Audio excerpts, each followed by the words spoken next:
To economic news, the State Council has recently announced the Chinese RMB yuan will be used to settle cross-border transactions on a trial basis. The trials will begin in 5 Chinese cities. Banking insiders welcomed the move, saying this is a positive step towards making the RMB a more international currency. Liu Ying filed this report from Shanghai. Construction is in full swing for the 2010 World Expo in Shanghai. As China's financial hub, the city now carries the country's ambitions to become a global financial powerhouse, and the goal is to do it by 2020. One precondition for an international financial center is to have a fully convertible currency, a target that still seems somewhat remote for China. But a recent decision by the country's policymakers to allow the use of the RMB to settle cross-border transactions in Shanghai and 4 other Chinese cities has been well received by many banking experts at a forum in Shanghai. The internationalization of yuan is a very necessary step to push forward. US dollar as a single international reserve currency has unbalanced the world economy. The diversification of the international currency should be the long-term direction. Though yuan cannot be compared to the dollar at the moment, we must start to work for this goal. Experts say using yuan to settle cross-border transactions will not only reduce businesses' exchange rate risks, but will also create new services for banks. Bank of Communications is expected to be among the first group to carry out the new services. Allowing the use of RMB for settlement in international trade will bring various new businesses for banks, such as exchange services, commission charges for account opening, consulting fees, as well as trade financing. Banks will receive benefits in many aspects. Other experts at the forum say using the yuan to settle international transactions will help reduce China's reliance on the US dollar. When RMB becomes a more international currency, it will help to build China's influence in world financial markets.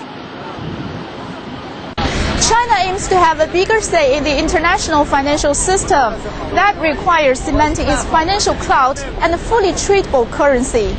To build Shanghai into an international financial center by 2020, China will accelerate its pace of financial reform and liberalization of the yuan. Liu Ying, CCTV, Shanghai. Also during the forum, our reporter Liu Ying talked to prominent Chinese economist Fan Gang, the director of the National Economic Research Institute. Fan offers his thoughts on renminbi liberalization and the lessons he believes Chinese banks should draw from the international financial crisis. Professor Fan, China's State Council has recently announced it will start the use of yuan to settle cross-border transactions on a trial basis in 5 Chinese cities. Some see this as an important step in making Chinese currency yuan a more internationalized currency. What's your opinion? It's a step toward internationalization, but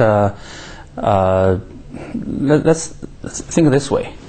The money have a lot of various functions.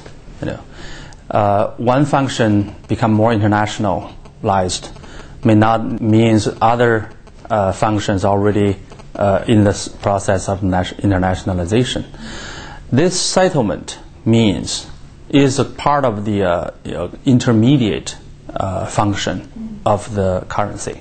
It's a still long way for China to be an international so-called monetary power, because we are still number one, a developing country with very low per capita income, a lot of domestic problems, instabilities, and we still do not have a currency which is convertible on the capital account, and our capital account and the financial market is still not yet open. It's opening up gradually, step by step, but not yet. So take that as a very positive step, but do not overstate it. One thing is for sure that China hopes to have a bigger say in the international financial system. The central bank governor Zhou Xiaochuan has recently proposed to establish a super sovereign reserve currency ahead of the G20 summit. How do you see this proposal? Think of it this way.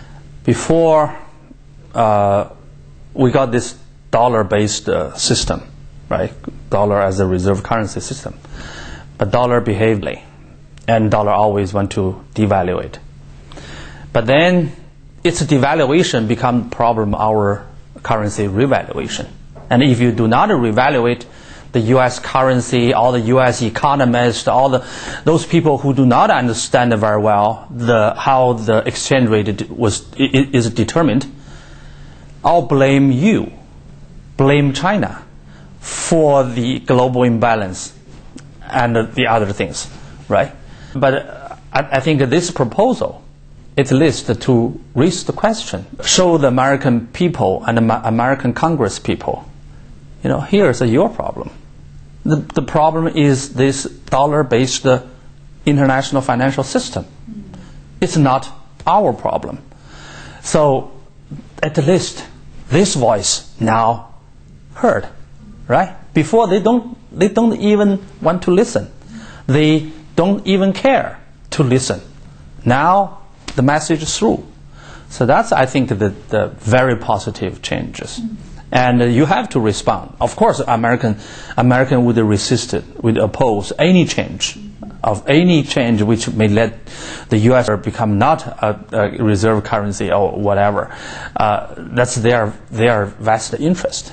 They of course they will protect it by all means, but at least I think they should understand a bit that it's your problem, that it's not our.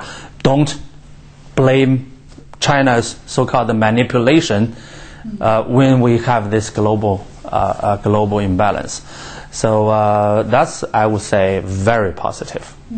Chinese banks basically remain intact from the impact of the financial crisis thanks to its limited exposure to the international financial market, as well as the prudent attitude China's financial watchdog has been taking. So what lessons do you think Chinese banks should learn from this round of financial crisis? Risk control is a number one lesson we can learn. Innovation is a good thing, but innovation brings the risks. So we need a supervision, we need a prudent system to prevent the risk become a crisis. So that's, I think, the one very clear lesson to everybody.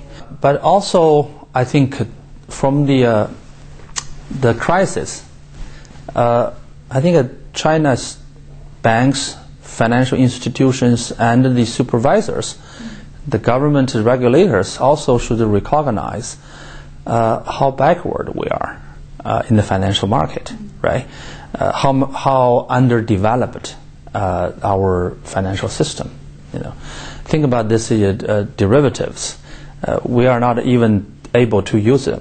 We are not able to even have the so-called future market of the bond market, and we still have no some market for the bonds, for the debt, and for the small start-up companies like Nasdaq, those kind of market.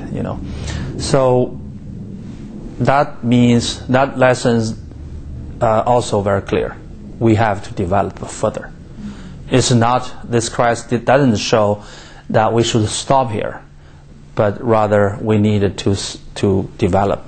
Thank you very much, Professor Fan. Thank you very much. Thank you for your share. Hong Kong Under Secretary for Financial Services